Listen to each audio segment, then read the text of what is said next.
it's Johar. Welcome back to my channel. So, I'm going to do Christmas, what is it called?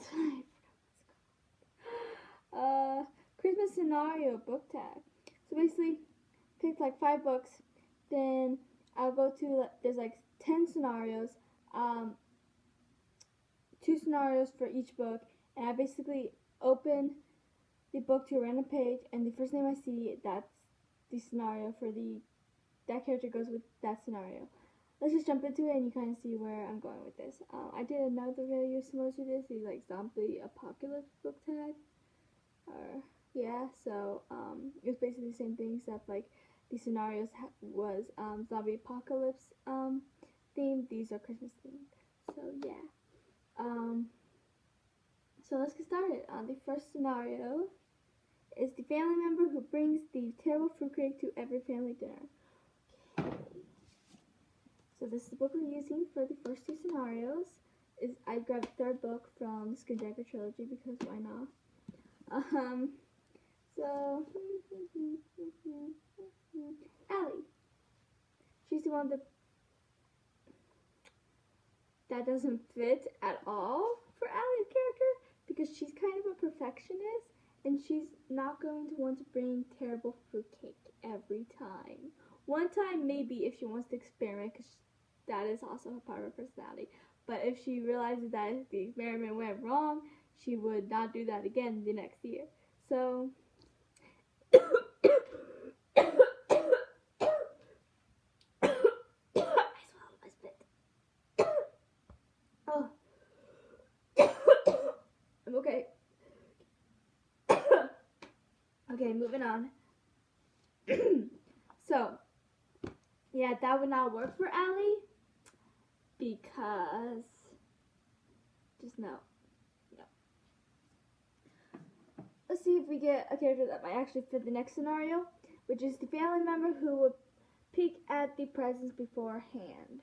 Let's see who I get. Mikey.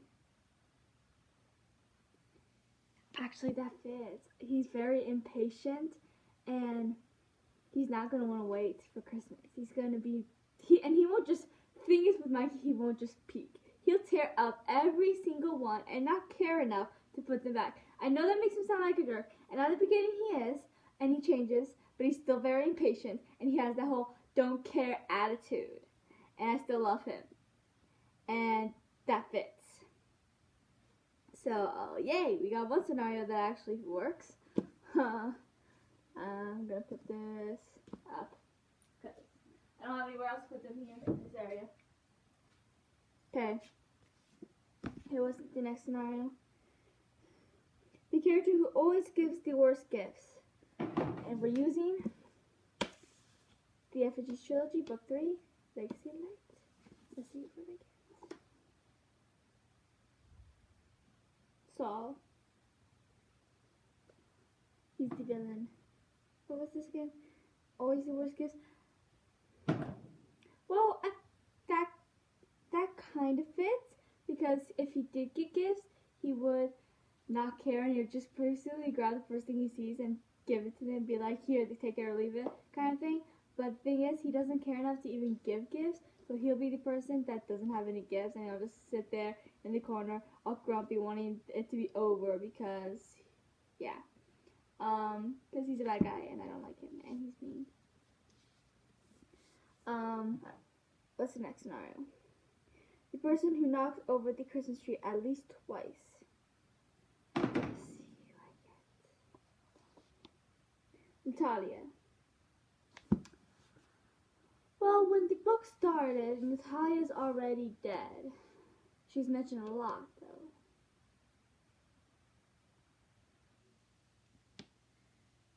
For what we know about her, I don't see her.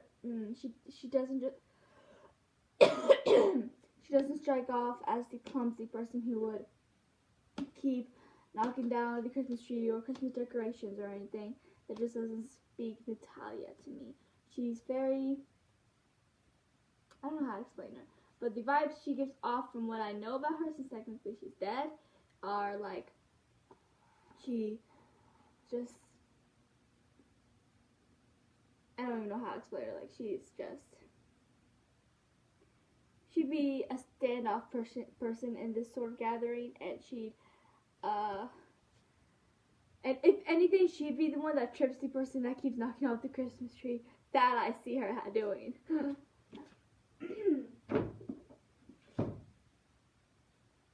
Okay. Now, next is the Scrooge or the Grinch who wants nothing to do with Christmas. I already went through like 2 characters at least that would definitely be a Scrooge. But let's see if we get one in this. Bewitched Oz, the first book in the duology. Ziri, the main character. Just no. She's a good person, and she's not someone who would be all Scrooge and hates Christmas. She would like Christmas. She might not. I don't know if I see her going all. Actually, you know what? She might go all out sometimes. I don't see her like doing it every year, but she would definitely do something every year. But it might be something different. She's not the kind. I don't see her the kind of person having like one tradition every single year. But no, she's no Scrooge. No way. Okay.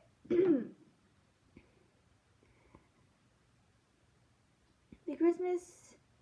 Yeah, that's the one I'm on. Number 6. The Christmas fanatic who would put up Christmas decorations early. Okay, there's one character I really hope I get because that's so him. And if I I don't get him. Okay, I got Ziri again. She is the main character, so she is mentioned a lot. So I'll just go with the second character I saw, which was Vashti. And I don't know. I think that's something she might do. Maybe not as much as Spring as the character I was hoping I would see, which I did end up seeing his name after series, but I already saw after Vashti, but I already saw her first. So yeah, I can see Vashti doing that. You know, it's not something that is impossible to envision. So yeah, we'll go with it.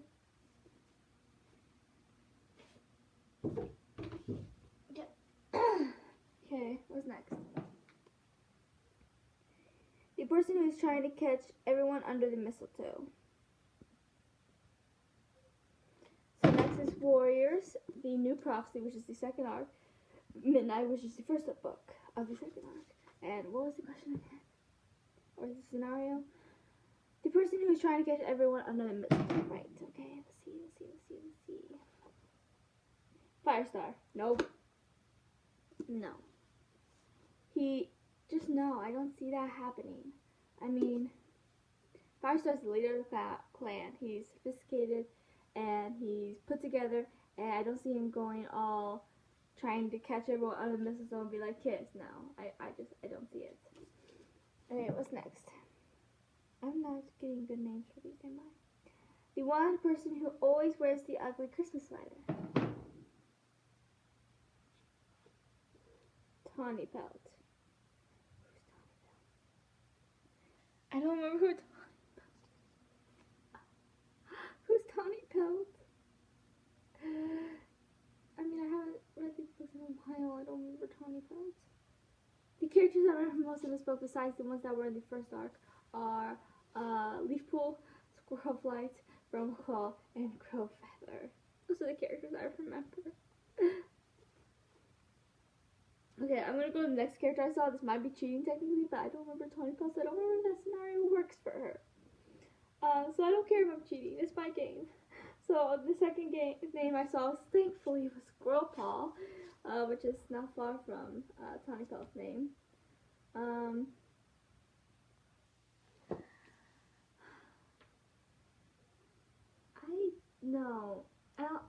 don't know. Maybe I have a different perception of Squirrelflight than most people, or Squirrelpaw in this instance. But I don't see her being the ugly sweater type. I can see Leafpool, her sister, doing it, but not because she's just wearing an ugly sweater to wear it, but I can see her doing it just because it was a gift to someone and she wants to make them happy, because that's the kind of nice and amazing person she is. She would wear a sweater she despised just to please other people because, you know, she's amazing. Squirrelflight, I don't see her wearing an ugly sweater for herself or anyone else. So that scenario doesn't work for her. Okay. for this book, don't I? What am I doing? No, I don't. That was the second scenario. What am I doing? Okay, moving on to the last two scenarios and the last book. A person who knows all the lyrics to all the Christmas songs. And we're doing secrets. Actually, I'm going to grab a different secret book because why not? I'm going to grab the secret book I choose. Don't judge me. I went with the last book of the first arc, okay? So what was it again? Before I actually look at it in the book, a person who knows all the lyrics to all the Christmas songs, right? Yidrak. I can see that. I can definitely see that.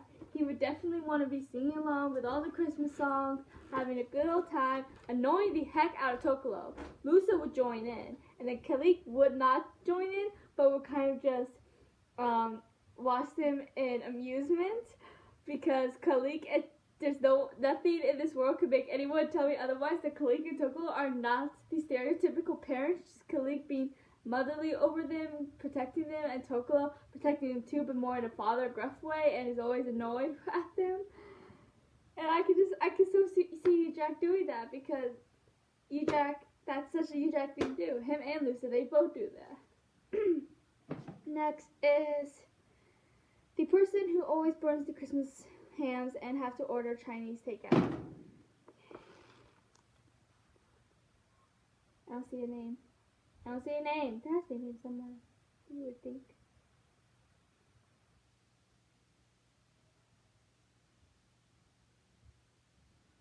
There's no name. Oh yes, there's a name. Okay, there it is. I found a name. King, who was Lucy's father. This is just her remembering him, like remembering a memory of him, because he hasn't actually been on here since the first book. And I don't think that scenario works, because I mean, yeah, I can see him burning food. I can definitely see that. But first he would have to cook, and even if he was human, because technically he's a bear, I don't see him cooking. He'd be the father that stays watching sports on the TV while his wife does all the Thanksgiving preparations, and he'll just be watching sports. Like, seriously, that's gonna be him if he was human. I already know that. So I mean, yes, I could definitely see if Aisha ever made him cook, I could see him definitely burning it and then ordering Chinese takeout, but that would be if he even cooked. So, yeah, fun.